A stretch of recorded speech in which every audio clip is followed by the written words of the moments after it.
Happy New Year and welcome to episode 81 of the Eat for Endurance podcast. My name is Claire Shorenstein and I am a board-certified sports dietitian and runner based in Santa Cruz, California. I provide virtual nutrition coaching services to athletes of all abilities, and I host this podcast to demonstrate that there is no one-size-fits-all nutrition approach for health and performance. Today, sports dietitian Bob Seebohar joins me on the show to chat all about metabolic efficiency training, a concept that he created back in the early 2000s. Metabolic efficiency training can be defined as a systematic nutrition and exercise approach to improving the body's ability to use its internal stores of nutrients, specifically carbohydrates and fat.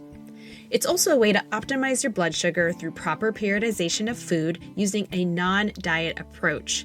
We explore this concept in great detail. We talk about what nutrition periodization for athletes looks like in everyday and performance nutrition and discuss how you can test for metabolic efficiency. Bob is a board-certified sports dietitian and founder of Energy Performance with decades of experience.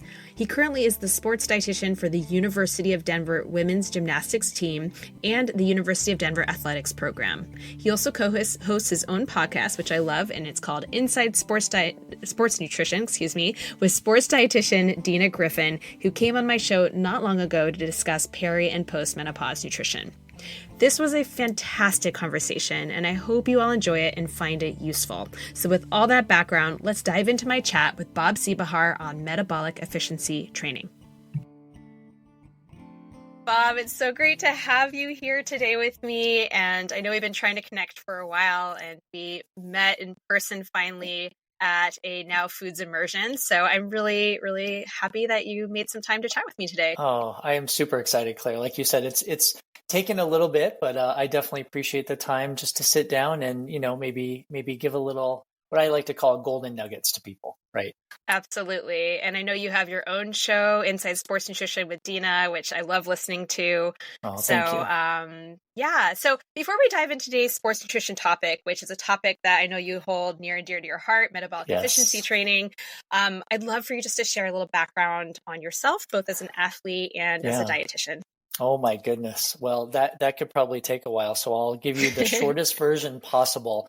I am not, what I always like to say, I'm not the typical registered dietitian. So I went through schooling as an exercise physiologist, strength and conditioning specialist first, and actually doubled back and went into dietetics. So during my first undergrad was exercise science. My first graduate degree was health and exercise science, physiology.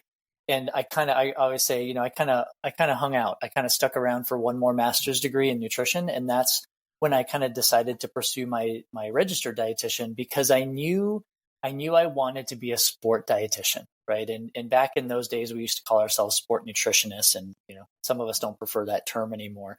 But, I stuck around a little bit. But really, I'm one of those guys that I grew up not knowing anything that I wanted to do. I grew up an athlete. I was a team sport athlete. So I knew I wanted to stay in athletics. I just didn't know what it was. So this whole nutrition thing, it kind of dropped on my lap because I was an athlete and I was so fascinated with the body. But here's the thing that really drew me to nutrition, Claire, and to be an RD is when I made the move in my undergrad from a competitive soccer player growing up to an endurance athlete. That was like the biggest bomb dropped on me, because all of a sudden it's different energy systems. I'm not sprinting anymore. I started in triathlon. I had GI distress like crazy. I had no idea that GI distress even existed. And so I think I was kind of on a path to be like, you know what, I'm gonna look into this a little bit. Like, this is fascinating. I don't know why all this is happening to me, but I was so enamored in, one, being an endurance athlete, and two, the nutrition part of it, because I never had to worry about nutrition when I was growing up a soccer player. Like, it was just like, eat whatever, sprint on the field, done, right? So that, it's, fast forward, I'm here and I've been doing this for, a very long time. I'm going on 3 decades now. So it's kind of weird to say that, but I've been around the block a few times and held some very interesting positions in the nutrition field, and just blessed with working with some great athletes and coaches and other colleagues of mine. And I could go on and on, but that was kind of the onus of what brought me to become a registered dietitian, sport dietitian. Awesome. Thanks for that, Bob. Yeah. So today's topic, metabolic efficiency training, this is a concept that you created. And for anyone who hasn't heard of this, can you just give a little bit of background here and what led you to do research in this area? Yeah, this was kind of totally fell out on my lap. I never, ever even thought about creating anything in the field, right? And I think most of us, we get into whatever our field of choice is, and we're like, you know what, we're just going to put our head down. We're going to do our job. We're going to have fun, hopefully make a living, right? And I never ever wanted to create anything. It was just complete happenstance. So as I shared earlier, when I first got into endurance athletics, I had GI distress, and that was doing short course triathlon, sprint and Olympic distance, which you usually don't see a lot of GI distress. But once I started moving up in distance, half Ironman and Ironman, it was horrible, right? And if you, your listeners, have ever had GI distress, you know exactly what I'm talking about. Like, you never want to have it again. So I was on a mission, and this is literally when I was still in grad school, and I was on a mission. I'm like, I've got to fix this. I've got to learn everything possible, because the mantra at that time, because I talked to everybody I could, coaches, athletes, my professors, all about GI distress. And they're like, you know what? You're a triathlete. Like, it's just part of the whole record. It's you have to have GI distress. And I was like, what? No, that's not right. And I didn't know enough yet to start, arguing with people. But so I'm like, you know what? I don't like that answer. So that's when I kind of delved back into the whole research, and I was looking at ex-phys research and biochemistry and metabolism, nutrition. I'm like, there's got to be something here that maybe I missed during my studies. Like, maybe I missed the class, or I was snoozing a little bit, and maybe I just glanced over it. And, lo and behold, yes, that's kind of what led me to create the metabolic efficiency training concept, was purely because of GI distress. Now, fast forward, every single year or so, I've highlighted even more benefits from a health perspective, not just GI distress, but from a health perspective and in athletic performance. So it was really, I do want to make it clear that I have not conducted research on this, right? Because we're both sport dietitians, we're practical. Yeah. This is all real life stuff. But I scoured the research that we knew at that time and added some things that were real life application principles to it.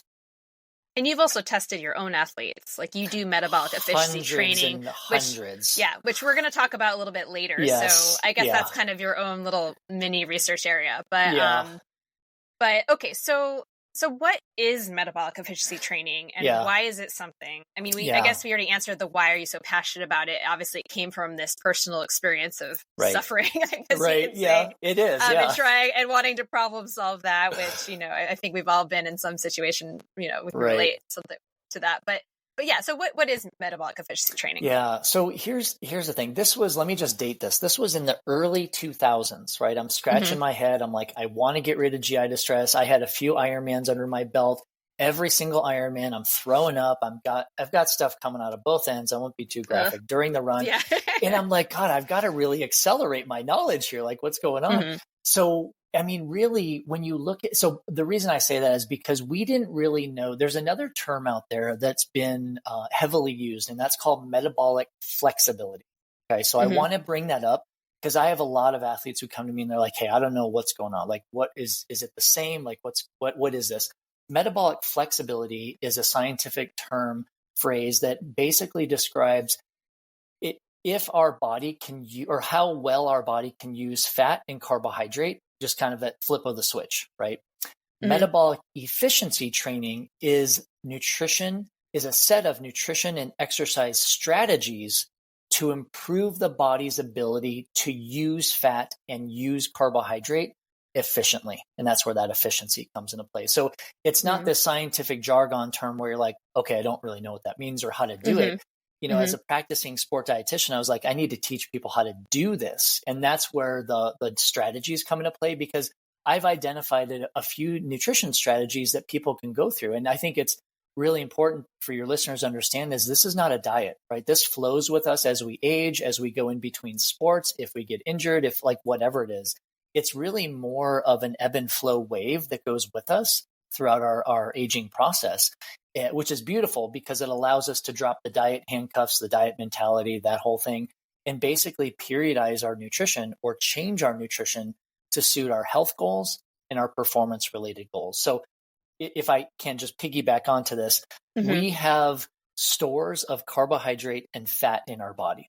And this is where my research led me early on when I was creating this, is remembering, and this is what I was doing, remembering that we have very, very limited stores of carbohydrate, extremely limited. And it's based on gender and body size also. So small, petite females, well, they have less muscle, so they're not going to store as much carbohydrate in the muscle because they don't have as much muscle. Now, large males will store more. But even in that case, we only have about 1,200 to 2,000 calories stored as carbohydrate in our body, right? So I took that piece of data. I'm like, okay, that's interesting. Because if I'm going to go for a 2-hour run or bike ride at moderate intensity, I can burn up all of my muscle glycogen stores in that session. So there's a problem, right? And that's why we always continuously feed carbohydrates during exercise. Now, on the flip side of that, we have to remember that it's not infinite stores of fat, but it is a ridiculous amount of stores. And we're talking, for the normal person, non-elite athlete, 80,000 calories or more, which you can do the math, how many marathons, how many Ironmans that can fuel. It's just amazing, right? So when I kind of went back and I, figured this information out, and that's not made up, that's just basic physiology. I looked at that and I said, well, that's interesting. There's such a dichotomy here. Can we, I was scratching my head. I was thinking, could we maybe teach our body to use more of that fat and preserve those carbohydrate stores, right? It's not about like carbs are good, fat is bad, and vice versa. It's all about what nutrient do we need to burn for fuel at that given time based on what we're doing in terms of athletics or training, right? So, and that's where I was looking at, wow, can we use fat if we need to during exercise? Now, we know it's less efficient at high intensities, so there's some issues there, but it can absolutely fuel more ultra or slower paces, easier paces. So obviously the answer to that question is yes, we can train the body to use carbs or fat more efficiently. And the beautiful thing about this, and this is why the metabolic efficiency training concept really took hold, is because in the 1950s and 60s, there's researchers discovered this thing called the crossover concept, right? And that is basically an association between carbohydrate burning and fat burning, right? So at a certain intensity, our body should burn more carbs, i.e. high intensity. And at rest, our body should burn more fat. However, I've disproved that, just FYI, which we'll talk about later with the testing. Very easy to look at that. But so basically what that says, the crossover concept says, as you progress from low to high intensity exercise, you're going to progress from using more fat to more carbohydrate. So I was like, oh, okay, that's interesting. But the major limitation of their research is they only looked at exercise interventions. And this is where, if you ever go to like a fitness center, health club or whatever, a gym, and you hop on a treadmill or a Stairmaster or like whatever, and I think they still have those little like fat burning zone charts, little colorful things. Yeah, and it says, oh, your heart rate, like if you stay under this, you're going to burn more fat. It's rubbish. It's absolute rubbish because one, every body is different, but two, they base that only on exercise. So, as Mr. Smarty Pants, I came in, I'm like, well, what if I change the nutrition? Right? Because we know, and this is basic biochemistry, if you feed the body more carbohydrate, you're going to burn more carbohydrate. So that's just a cycle, right? And so I knew that. And I'm like, well, wait a second. If I can manipulate an athlete's diet, I can actually increase their carbohydrate burning or their fat burning. So that's what metabolic efficiency, that's training came in, is like, oh, if we manipulate both. But there's a little teaser I'm going to throw in there. If we only manipulate nutrition, it has a very robust effect. And if I can just throw this out real quick, based on 20 plus years of doing this testing, is I have found that a person only needs to change their nutrition when they want to change their metabolic efficiency, meaning burning carbs or burning fat more or less. So 75% of this game, if you will, this equation, is due to nutrition changes. 25% is due to exercise in which it is aerobic based.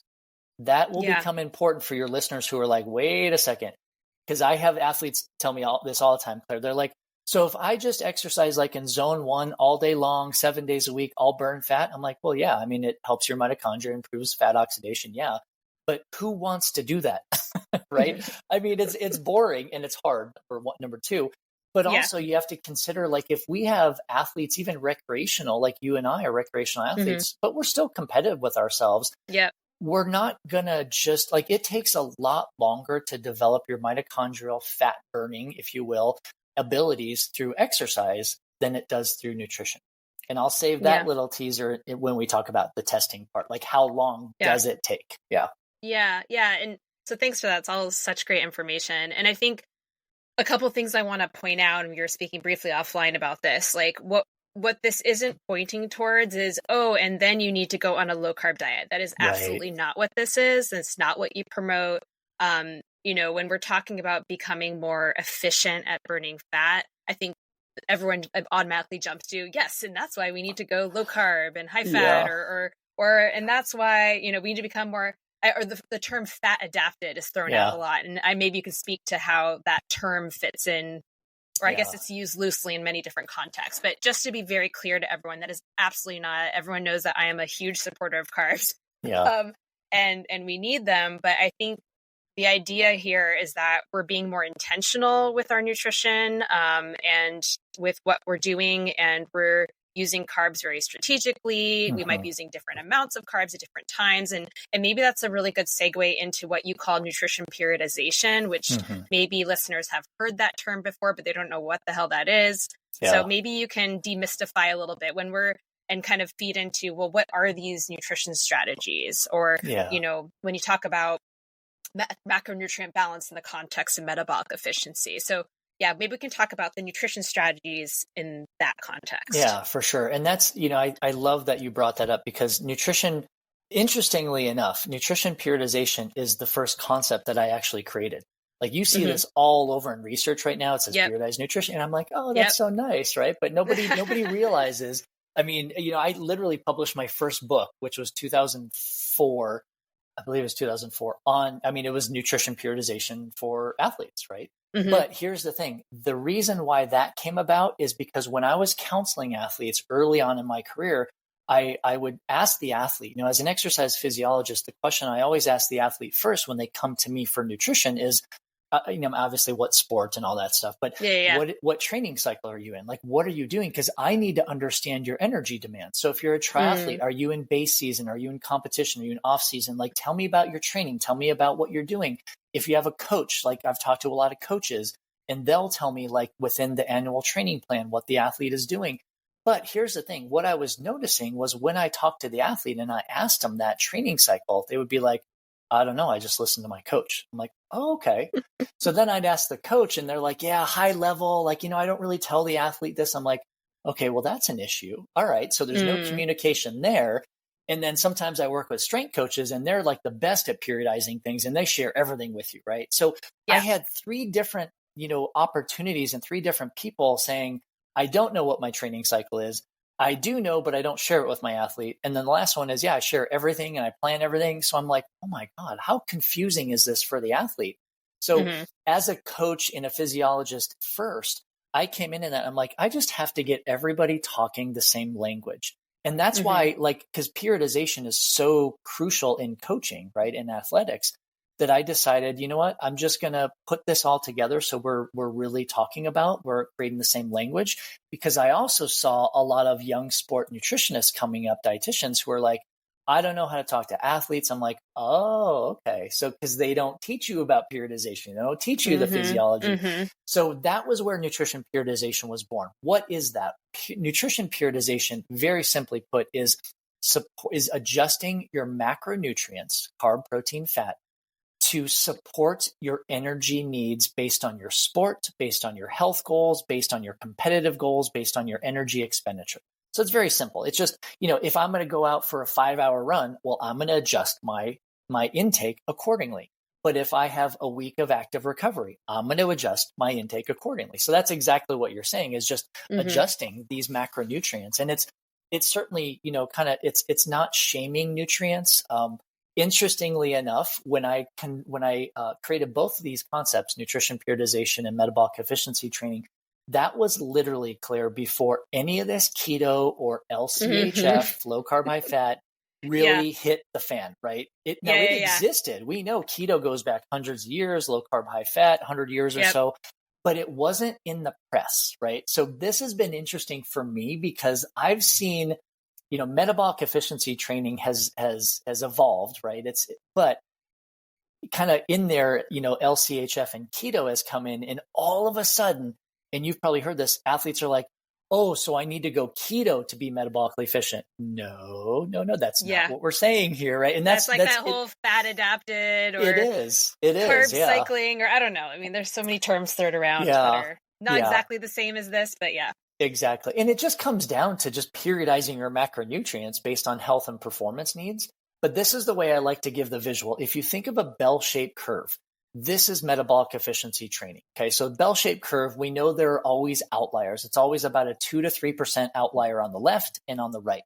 But in the middle, that's like where normal population standards are, right? So if you imagine that bell-shaped curve, the middle, the population standard is metabolic efficiency training. Because, as I'm sure we'll get to, it's all about how do you choose food to initiate and optimize blood sugar control, right? But here's the thing, there are those outliers. On one hand, there's those keto, low carb, high fat. And on the other hand, there are the high carb, low fat. And that's kind of what I grew up with the whole food pyramid, that whole thing. Mm-hmm. So, and I won't discount that some people have really good success with those dietary manipulations, but it's not part of the metabolic efficiency training concept, because we want to more be, and I've proven this, like I've proven you can become metabolically efficient and not have to go on crazy, diets. I hate that word, but I'm going to use it anyway. So if I think it kind of sums up that in kind of what you were saying, and it supports that we don't put the diet handcuffs on. Don't sequester yourself into labeling you as a low carb or high carb or low fat, high fat. Like, we just don't need that. We need to be smart at realizing today or tomorrow or the next 5 days, I might need to eat a little bit more carbohydrate, but then maybe I need to eat a little more protein or a little more fat. Like, it's all, I hate using the word balance too, so I'm not going to use it, but it's basically, it's manipulating these nutrients to support your health and performance. And that's what I want people to really understand.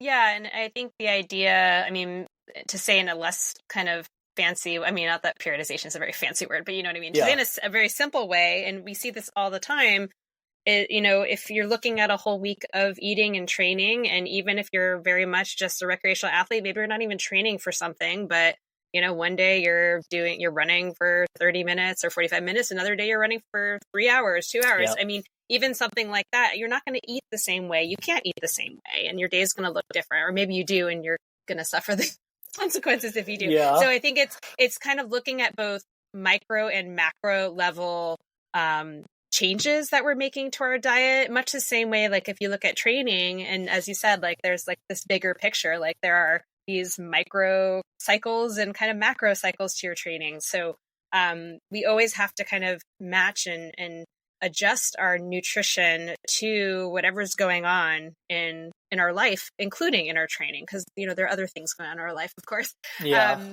So let's maybe get a little bit more specific, so we can just in more practical terms, in terms of actual nutrition changes, and kind of what this periodization might look like, and just what kind of practical takeaways or example strategies when it comes to actual food, or whether it's how you're eating before a longer session or a shorter session or whatever, anything that you might discuss that you think would be useful. Yeah, well, so first and foremost, with anybody, I don't care if you're an Olympic gold medalist, if you're just the 5K, couch to 5K person, like, or just getting into fitness, the first and foremost is health, right? So I always tell athletes, like, get some biomarker analysis done, get some blood work, go see your doctor, meet with a dietitian, like whatever it is, but get that health baseline first, because here's the thing, even as a sport dietitian, I will never recommend nutrition without understanding where that person is from a health perspective, medical perspective, but also their health goals. Like, do they have high blood lipids? Do they have high blood pressure? Do they need to lose weight? Like, what's going on there? Because, we don't want to provide any nutrition strategy that will not support health goals. So that's first and foremost, right? We'll set that as the foundation. The next one is, if we're just talking about endurance athletes right now, so it's kind of a little bit easier to discuss. It's, what are you trying to do? Meaning, what are your goals athletically? Like, what races do you have? Because here's the thing, you need to back that up, right? And this is the coach in me that's coming out. But if you are racing or competitions, identify those and then back it up, because the next question coming is, what training cycle are you in? And you picked up on this really, really well, is if I don't know what training cycle you're in, but you say, I'm going to go for a 1 hour run, I have no idea what that means, right? It's like you saying, hey, Bob, I just went for a run and my heart rate average was 140. Well, great, Claire, but I have no context. I have no idea what that means for you, right?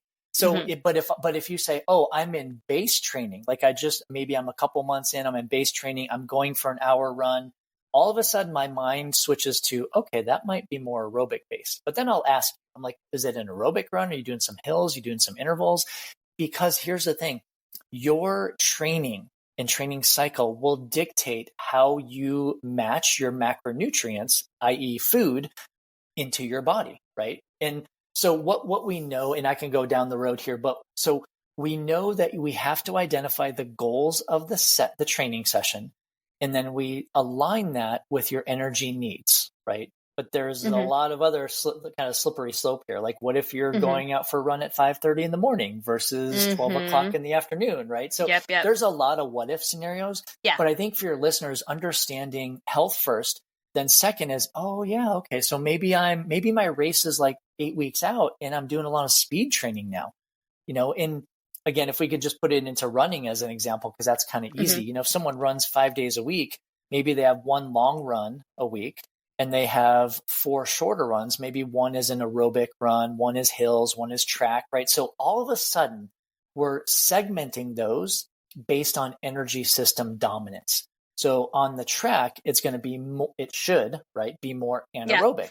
So you need more carbohydrates for those type of high intensity efforts. If it's hill intervals, but if you're just going to say, oh, I'm going for a 45-minute easy run, then I would argue, well, you don't need carbohydrates for that. You know what I mean? You just need to be maybe fueled beforehand, but you don't need to like stock up on carbohydrates because it's 45 minutes, right? You have enough carbohydrate stores in your body. Are you saying beforehand you don't need to take in carbs? Slippery slope. Yeah, because I was like, I recommend. Yeah. I normally recommend, but again, I think in this particular context, again, we're thinking of the overall picture of your day. Exactly. So like, this is where things get tricky because, I know personally to my clients, I'm always recommending fueling before all workouts. And even if it's a shorter one, maybe in that context, we need, say, like 30 grams of carbohydrate and a little bit of protein and fluids, obviously. Yeah. And then, yes, we adjust based on what else is going on.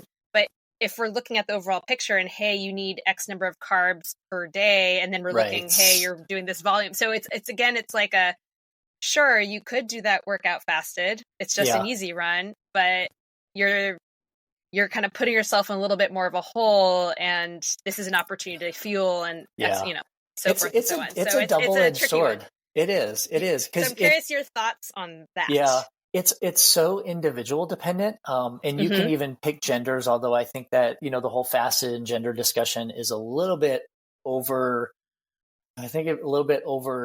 right now. So I won't go down that rabbit hole yet. Okay. But I will say that, because we have athletes from all over the world, coming to us and they're like, okay, I'm doing this 45-minute easy run in the morning fasted. I wake up, I drink some water, I go for a run. I'm like, okay, well, let's look at your performance markers. So that's what I do. That's the first thing I do. Rather than argue the whole fasted fed thing, I ask them, okay, if it's the 45-minute easy run and say they have a coach, maybe they don't have a coach, I always ask, so what were your performance markers? Did you hit your performance goals, heart rate, pace, whatever it was? How do you feel in the recovery phase? Do you feel like really tired and draggy the rest of the day? Because if so, maybe, pre-loading with carbohydrates would help with that. Or do you have a breakfast right after? Like there's so many different things. And Mm-hmm. unfortunately, I'm sure we both work with athletes who are very time pressed, right? Like they have Yep. that hour in the morning and there's no way we're going to ask them to eat breakfast because they're like, no, can't do that. So then we're like, okay, well, can you drink something? Can you eat something small? So what I like to do is not say yay or nay for Mm-hmm. needing calories. And I'm only segmenting this for early in the morning because that's the toughest Okay. time, right? Yep. I am turning it back on that athlete and saying, talk to me about your performance first. And if you have a coach, what the coach is expecting. And if you're not hitting those markers, then we're going to talk about what you need to do before that session.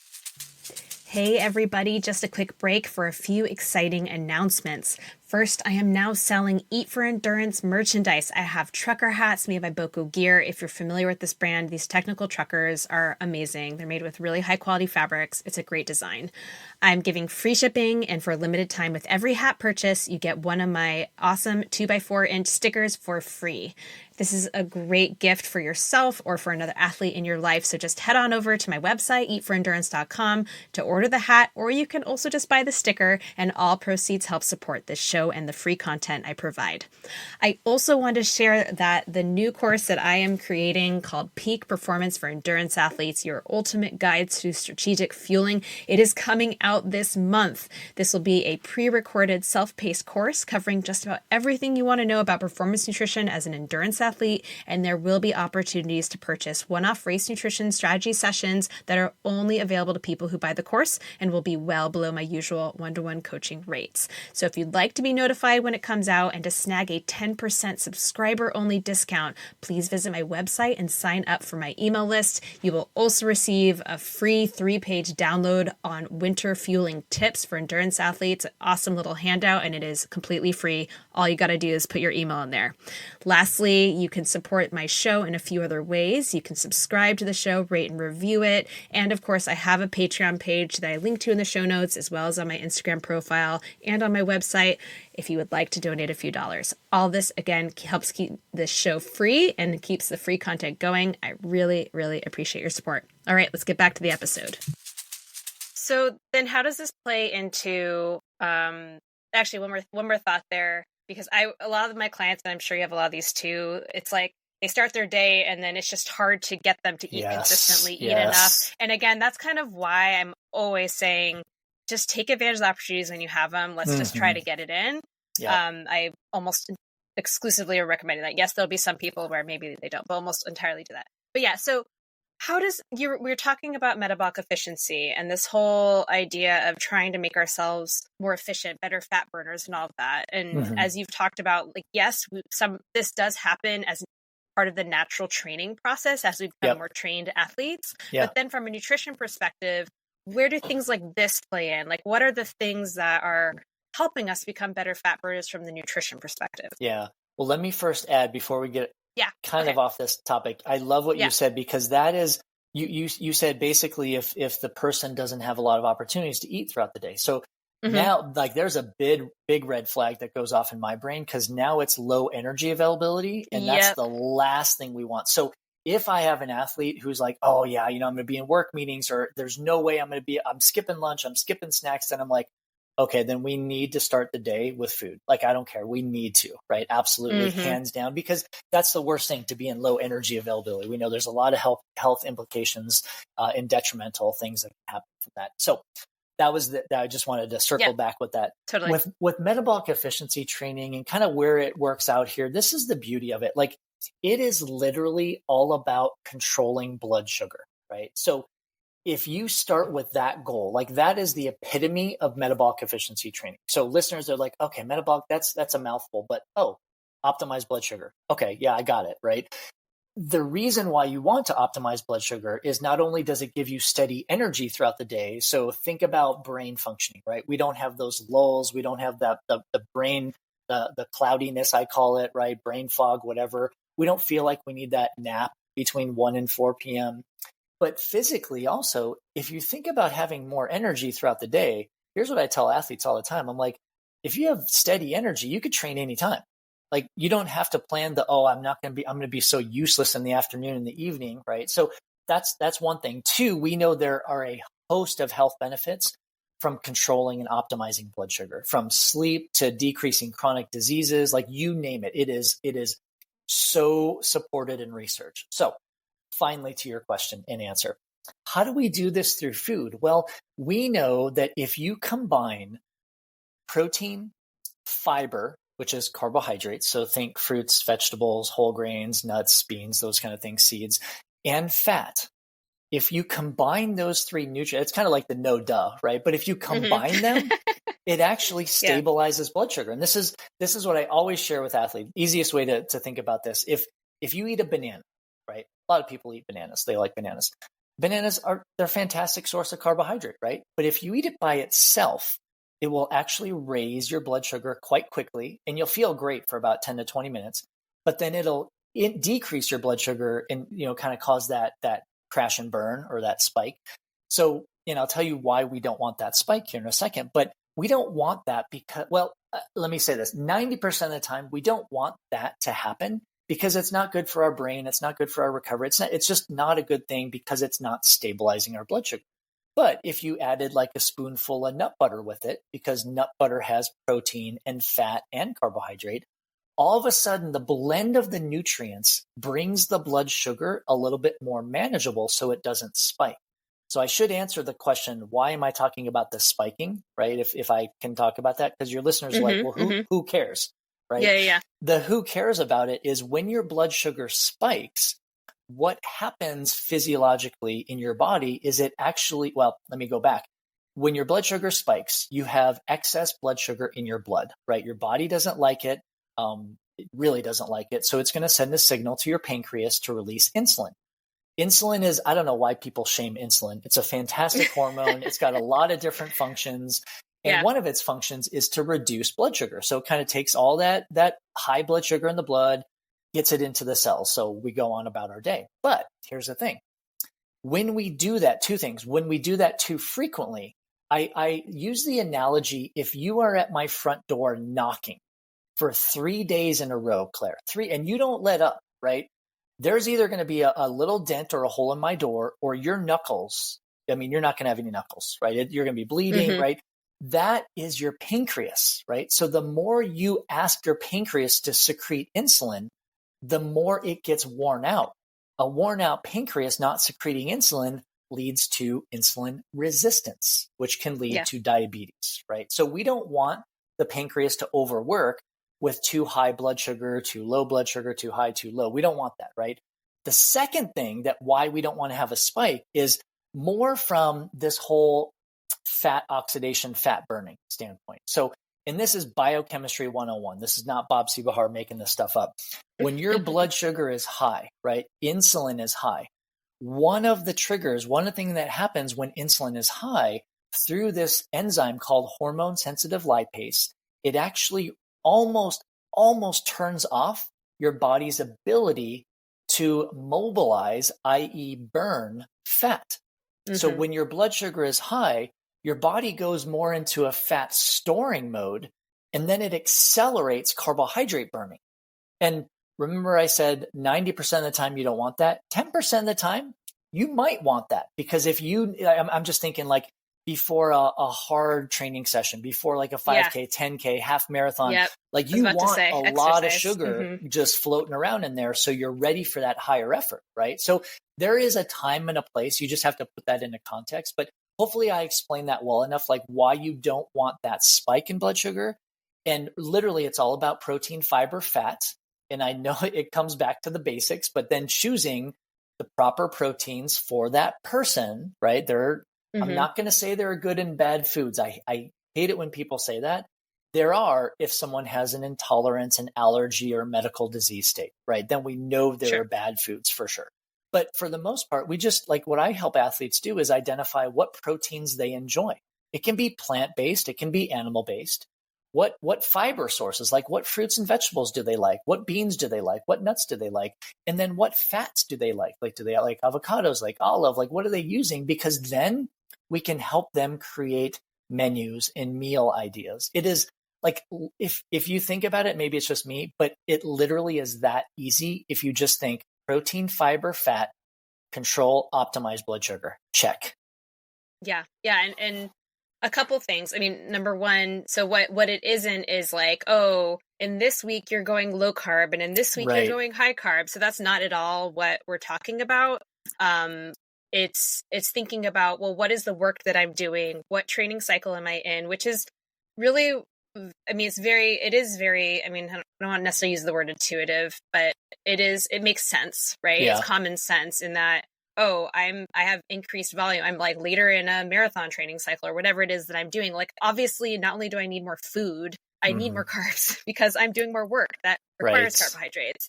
So, and then maybe some of the energy is coming from fat. Maybe some of the other energy is coming from protein or whatever. There's that. The other thing about insulin and blood sugar spiking is how exercise modulates that response.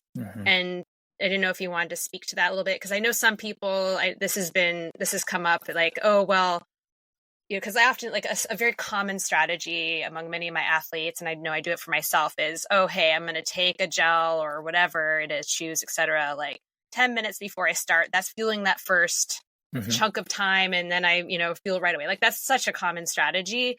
And so, yeah. And then people are like, but I might crash or bonk from like getting this huge rush of sugar. So yeah, let's talk about that situation briefly and how exercise kind of plays a part and fits into this whole context we're discussing.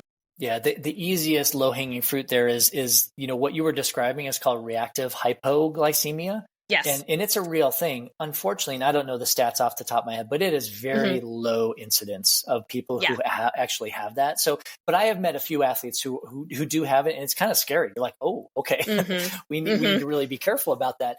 But besides that very low percentage, most of us can adapt to that very easily. And here's the thing, what you were alluding to, when you exercise, like insulin is actually suppressed because exercise suppresses insulin. So we don't really need to worry about blood sugar spikes. I mean, your blood sugar is going to ebb and flow a little bit. I mean, you want to eat too. Like you don't want to go out for like 9 hours and not eat anything. I mean, then you will have low blood sugar. But yeah, your blood sugar will ebb and flow a little bit, but you're not going to have any spikes. But yeah, you do need to keep your muscles and I would say also your brain fueled throughout those sessions. Right now, again, you can argue how long the session is, what the what the intensity is, but overall, we don't need to worry about some of that during exercise because it kind of handles it for us. Exactly, and that's exactly what I wanted you to talk about. I spoon-fed you that one. Good job. No, but that's exactly what I wanted us to talk about, because people are worried about insulin spikes, this and that. And when you're exercising, it's just not as much of an issue. And then, as you mentioned, yes, some people, and I have had clients who have this reactive hypoglycemia, and it is scary, and we change our strategy, right? But most people are not having that. And if you're kind of going through these low energy slumps or whatever, it's not necessarily, it's not because, oh, you had too many carbs or whatever. I mean, obviously it's very situational dependent, but totally. Well, I still think a lot of people, and I'm sure you get this too, Claire, with your athletes, but some people are still scared of fueling themselves during training. And I still don't know why. I think it's the whole like carb shaming. Sorry, I missed that. Sorry. They're still feeling like they shouldn't feed carbohydrate during exercise. Yes. Because, and I think it's because the whole carb shaming, the demonizing carbs, the ketogenic diets, I think all those messages got really, really mixed up in our society with media, just blasting those out. And, I would say most sessions, you probably do need to feed carbohydrates. There will be some where you don't, of course, but you need to be strategic and think about what you're trying to do for the session. But I just want to kind of put that out there. Like, don't be like, carbohydrates are not scary. Like, we know we need carbohydrates. But I've also seen on the opposite end of it. And this is where the metabolic efficiency testing comes into play. I've seen some athletes overfeed carbohydrate at the same time. Right. So it doesn't seem like we're getting athletes to the middle ground, but it still seems like we have those outliers still kind of scared to feed and then overfeeding. Yeah. I mean, I'd say on the most part, I very rarely get people who are overfeeding carbs. I have to kind of talk most of my people into eating more and eating more carbs. Literally, my last new athlete came in, was having a low carb protein shake before every run. This is a marathon trainer. Okay. So we had to talk about that, how that was not an appropriate choice before a long run. Right. And how, he had to actually take carbs on during runs. Yeah. So, I mean, it's so ingrained in our culture at this point, the whole carb thing. So I think for the most part, we're fighting that battle. Is there anything else you want to say about low carb, high fat? I mean, I think we kind of covered that for the most part, but Yeah. I I don't know. I think ketogenic diets are much easier to discuss because there are pretty set, like with ketogenic diets, you literally take your blood, you get your blood ketones, but low carb, here's my thing with low carb, high fat, LCHF, there's no definition. Like you read one research study and they're like, yeah, we think it's around this. And then another research study, there's nothing defined. So like, as an example, if I'm going to eat, I'm just throwing these numbers out. If I'm going to eat 300 grams of carbohydrate today, and tomorrow I eat 280, I just followed a lower carb plan. But you know what I mean? So it's like, I don't like labeling it as low carb, high fat, because we just don't know what low carb means. It's lower than you're used to, but that's periodization. That's, to me, that's not low high. That's just, you're periodizing your nutrients based on your health and performance goals. That's what you should be doing. Sure. Yeah. Sure. Yeah, but there is, from what we've seen in the research, ketogenic diets are extremely low, however you want to define that. Carb diets are not beneficial to performance that we've seen so far. And same with the whole concept of training low, competing high, where you're basically doing fasted training sessions.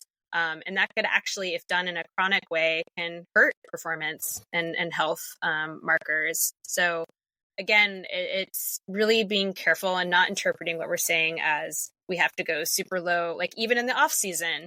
Like, what are you doing in the off season? Because I know a lot of my athletes are still really, really active. Like I have a Ironman athlete right now. She's doing like 10 different other sports right now. These people aren't just sitting around on their couch all day. So we have to also consider, like, what else are you doing? Like maybe you're not training for your event right now, but if you're the type of person that does endurance stuff, like you're probably not sitting around.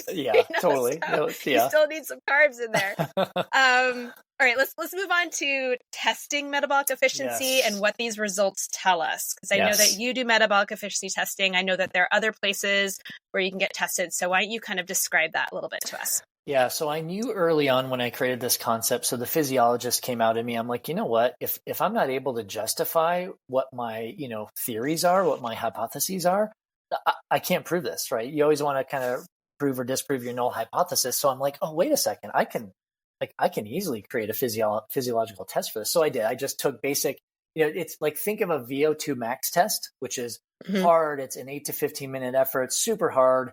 It's the exact opposite of that, right? So what we're trying to do is we put someone on a treadmill or on a bike, and every 4 minutes we go up in intensity. But it is such a sub-max test, Claire. Like the athlete usually doesn't even get the threshold. It is so low because we're not looking for the upper, we're looking for the lower. We're actually looking to see if the body is going to cross that fat and carbohydrate, right? And I will tell you this about, and this is my data, my personal data over the past couple decades, is about 60% of the athletes I've tested do not cross, meaning they are, we've heard the sugar burner. I hate that, by the way.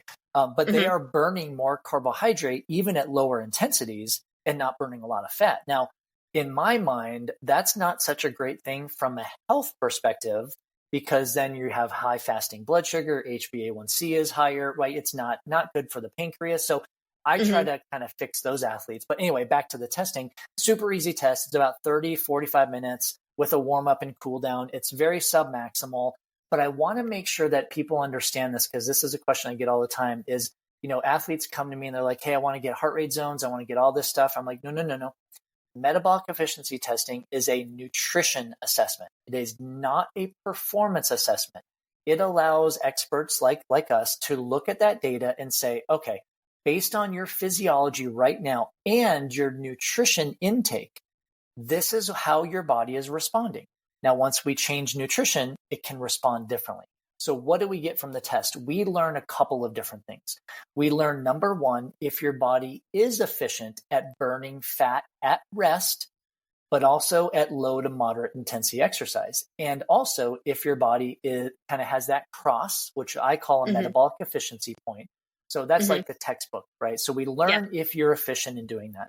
The second thing we learn, more applicable to like endurance athletes, is we learn how many calories you're burning per stage, which we can extrapolate into hour. And then I've come up with what I call a calorie efficiency intake ratio, which this is where this comes from. When I first started endurance sport, there was the recommendation that we should all consume 30 to 60 grams of carbohydrate per hour. This is what it was 2 decades ago, right? And I was like, okay, that's fine. But wait, the studies were done on young college males. Okay, 30 to 60. Okay, so there's not, as you know, there's not a lot of real life with that, right? So what I did was I'm like, okay, if we know how many calories someone's burning, what's the upper limit before we risk GI distress? Because as you know, my whole history of GI distress. So what I did was I came up with a ratio. So for runners and triathletes, this is what this means. You can input or you can eat 10 to 30% of what you're burning. So let's just make this easy math. If you're burning 1,000 calories an hour, that's a lot, by the way, but if you're burning 1,000 calories an hour, I was going to say, then that 10 to 30% of that means you would eat 100 to 300 calories per hour safely, right? Now, cyclists can go a little bit more. They can go 40%, maybe even 50% because they don't have a lot of jostling unless they're like mountain bikers and stuff. So what I've done, the other piece of data you get from this test is you can actually get a nutrient timing protocol. So instead of guessing, nowadays we know the research supports anywhere between 30 to 90 grams of carbohydrate, and even in some cases upwards of that.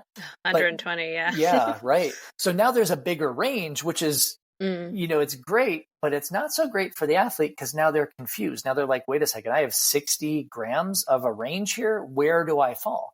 So the test will actually provide that also, right? The other thing it gives you is like if you have that metabolic efficiency point, we know at what heart rate, we know pace, power, depending on what you're doing. And all of a sudden, we know what exercise, heart rate, or pace, or power, or all three, that if you exercise under that, you are actually teaching your mitochondria to burn more fat.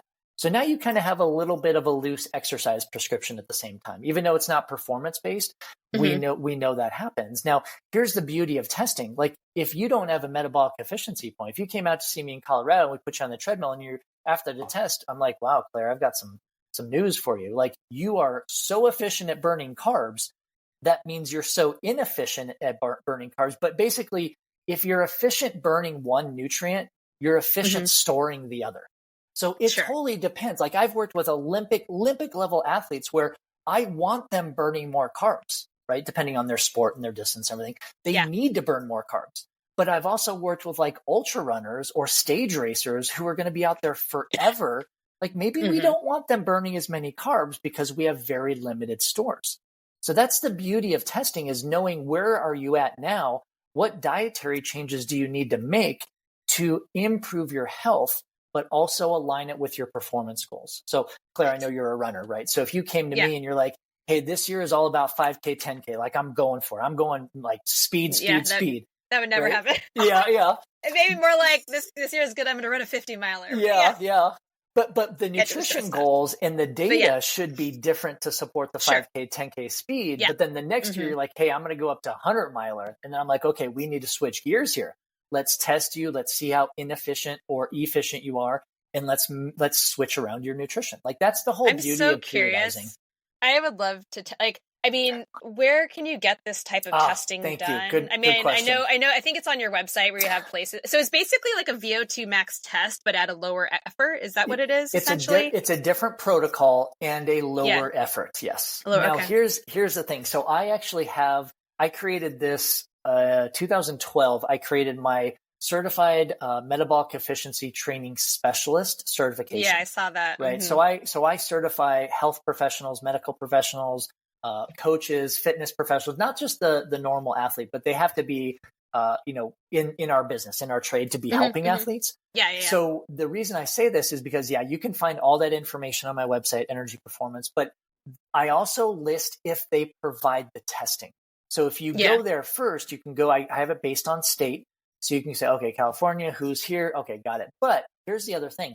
Not many people do the testing because the equipment is very expensive, right?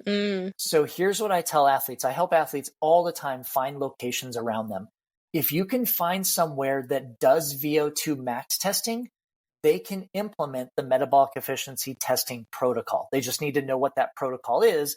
which I actually have it spelled out in my book to make it just like super easy for people. So all you need to do is find either a performance center. Sometimes a university will allow public to come in also. I have a guy here who I'm totally, I want to get this test done. I'm so curious. Although we did like an RMR test on me before, and he was like getting data or he seemed to think he had some data on my carb fat burning, but I feel like we messed the test up. I don't know.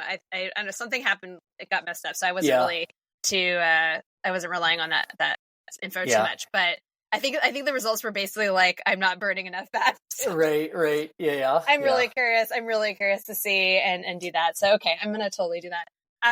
Let's just do a couple more examples before I let you go. So let's say someone doesn't have the crossover. They're burning a lot of carbs. They're in that place where they, we don't want to be that. I think you had spelled it out as level 1 or something. Yep. And, something fun. And so what are let's say in that example, what if that person is kind of eating balanced meals, or is that not what you typically see? Like in terms of the nutrition change. Okay. So the nutrition changes, is that the person that is typically overeating carbs or maybe the carb quality isn't great. They're not kind of including enough of the balanced meals and such. Is that kind of what we're doing there? To your first point, it is very rare. If someone is using more carbs, so they're burning more carbs, it is very rare that they're actually in balance, so to speak. Okay. Right. So what I find, like to your second point here, is usually like carbohydrates are part of our normal plan. They should be, right? What I normally see the mistake is they're not eating enough protein. So like in my model, the first thing we do with athletes is we find what protein sources and the amounts they need first. And then that's our fulcrum. We stick it there and we don't change that. Then we alter the carbohydrate and fat. But normally I just see these athletes just simply not eating enough protein. So it's sending their blood sugar into the highs and the lows like crazy. And, I mean, sometimes it's about quality for sure. We have those conversations. But like step one is you just got to eat more protein. I mean, honestly. Yeah. And so, well, I mean, it's interesting because like I definitely see my clients have that issue too, even though there are three things. Number one, no one's eating enough, period. Yeah. And also, or maybe they're eating enough, but it's really not consistent. So they have these massive gaps in their day, which isn't great. People often aren't eating enough protein, but they're also just not eating enough carbs. Yeah. So, but yeah, so it's that idea. I think the takeaway here is, throughout the year, and I think you mentioned this in this presentation I watched that you gave, that like protein, as you said, is that fulcrum, and it kind of remains pretty much constant. Unless we're, of course, in a period of injury or something else is going on, right? But it remains pretty much constant. And then the things we're really shifting and changing are the carbs and the fat. And that's what's modulating our total energy intake. And we're kind of shifting the carbs to match our training volume and such like that. So, I mean, that really is what it boils down to when we're talking about metabolic efficiency training, nutrition periodization, and all of that. Am I getting that right? Yeah, absolutely. 100% for sure. And, I would just say that if you want to know, I mean, it's just like, if you want to know if you have high cholesterol, what do? You go get it measured, right? I mean, it's the same thing here. Like if you want to know, is your current daily nutrition plan working for you? Well, have blood work done, have those biomarkers, but also have a metabolic efficiency test done, because that will answer your question if you need to make dietary tweaks or not. Yeah.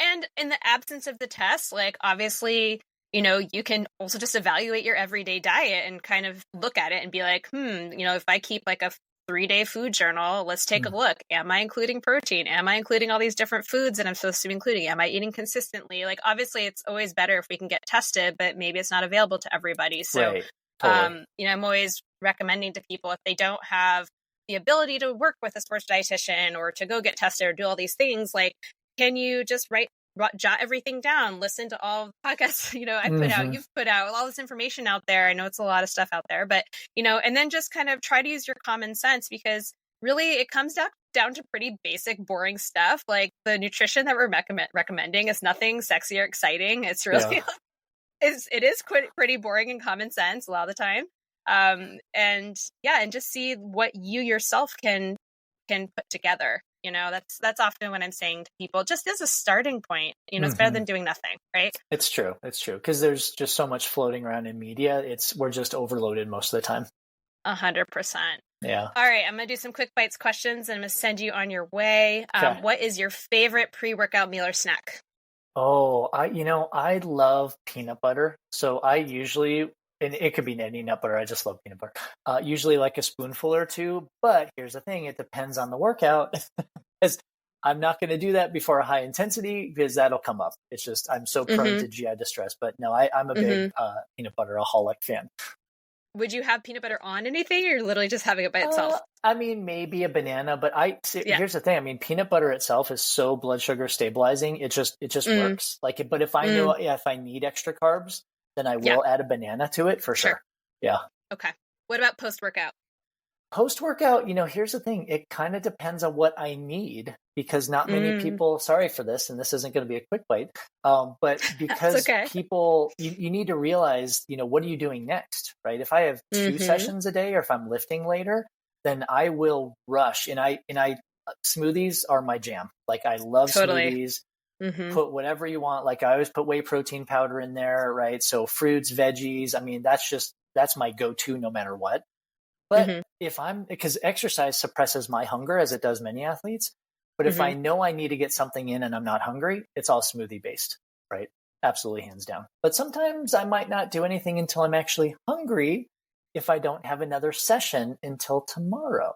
Because we know we can fill up our carbohydrate gas tank just with our normal meal. So there's a time and a place for that post-workout rush of carbohydrate.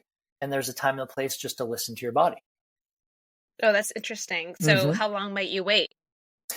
Usually for me, it depends on the time of the day. I usually do most of my training in morning, mid-morning, but usually it only takes about an hour to 90 minutes for my hunger to really set in. So you're not waiting that long? No. Yeah. No. And it's not just purposeful. And just want to make clear, we're not giving you carte blanche to be like, I'm going to wait 4 hours to eat now. Just want to make that clear. Yeah. What is the most interesting food that you've ever tried? Oh, well, I don't know if you want to define this as interesting, but I would say chicken heart. Ooh, okay. Yeah. That counts. I mean, what I always say is it's all relative what you've defined as interesting. It is, yeah. And I knew what it was too, because you study physiology, anatomy. I'm like, I know what this is, but I had the guy that gave it to me. I'm like, don't tell me. I don't want to know. I just want to eat it first. Yeah. Okay. Hey, very nutrient rich, I'm sure, right? It is. It was, yeah. Yeah. How do you like your eggs cooked if you eat eggs? Oh, scramble, hands down. What is your favorite beverage? I'm not going to say water. You think, oh, dietitian, you're such a geek, water. It's not at all. I love green tea. It could be hot, it could be cold, doesn't matter. I've actually only had one person say water. Really? Most people say seltzer or yeah. coffee or something. Yeah. Okay. Green tea. Love it. What is your comfort food? Oh, comfort food, anything that has these 2 words in it. Dark chocolate. Awesome. What's your favorite ice cream flavor? Oh, mint chocolate chip. And last but not least, top 3 items of gear that are most essential to your active lifestyle. Oh, well, let's see. I am had to choose 3. I am kind of a data geek, so it has to be a GPS watch, heart rate monitor kind of a thing. These days, I'm doing a lot more on trail, so it has to be trail shoes and sunglasses. Nice. Yeah. All right, Bob. Where can everyone find you if they want to learn more about you? Yeah, you can go to you could Google my name. I'm everywhere, right? But if you go to my website, energyperformance.com, and it's ENRG, spelled a little differently, performance.com. Everything's there. You can find metabolic efficiency specialists around the world, really, and just a whole bunch of resources there. So yeah, I appreciate you giving me a shout out there. Yeah, thanks so much, Bob. This was so much fun. I'm really glad we did this. I think that was a great conversation that hopefully taught my listeners a lot about how to feel themselves better in training and when they're not training as well. Absolutely. And I think they'll be very interested and curious about metabolic efficiency training now. And by the way, if we're still on, I'm working on my 3rd edition of my metabolic efficiency training book. So that should be out in early 2024. Awesome. Yes. And I know you have a couple programs going too. Do you want to shout those out as well? Yeah, so I've got a couple programs. One is probably the biggest one is the eliminating GI distress for endurance athletes. Tried and true as you've been listening this whole time. Mm-hmm. The other one that I'm just launching right now is nutrition for optimal performance. So it's kind of everything that I teach athletes. They'll be able to kind of do it on their own as like a self-study. So those two things are kind of pride and joy right now. Awesome. Well, thank you so much, Bob, and wishing you all the best. Have a good one. I appreciate it. Thank you, Claire. And that's our show for today. Thank you again, Bob, for chatting with me. A couple more announcements before we wrap up this episode. I'm looking for more podcast guests to come on the show for 2024. If you are a recreational athlete and you'd like to share your story, I'd love to hear from you. If you have requests for other athletes or nutrition topics, I'd also love to hear from you. You can shoot me an email, claire@eatforendurance.com, or a DM on Instagram. Also, if you're enjoying my show and want to keep these episodes coming consistently, you can support me by subscribing, sharing it with others, rating and reviewing it wherever you listen. And again, please visit my shop page on my website to check out my merch and subscribe to my email list so you can be notified to get special discounts when my upcoming course is released and also to receive my free monthly newsletter. Thank you all so much and see you next time.